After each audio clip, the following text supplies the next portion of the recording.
Президент чегара чырында жарадар болгон аскерлерден кабар алды. Бул тууралуу Марал ФМ жазып чыкты.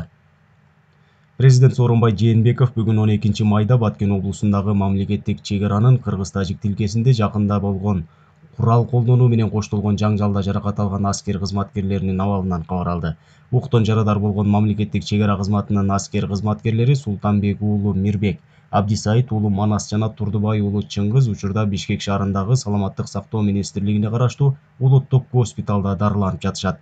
Президент Сооронбай Жээнбеков чегарачыларга колдоо сөздөрүн айтып, алардын тез арада сакайып кетишин каалады.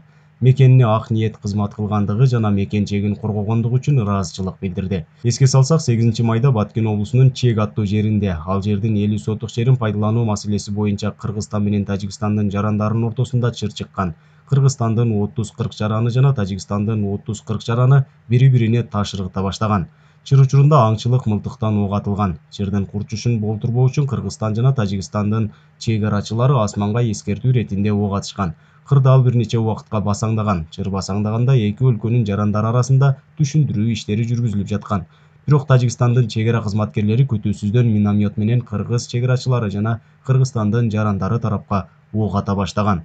Натыйжада кыргызстандык 4 адам жаракат алып, алардын 3-өө Баткен облустук бириктирилген ооруканасына жаткырылган. Ал эми бирөө медициналык жардам көрсөтүлгөндөн кийин канааттандырарлык абалда амбулатордук дарыланууга жөнөтүлгөн. Ал эми Тажикстандын коопсуздук комитети 2 тажик тургуну жаракат алганын айткан.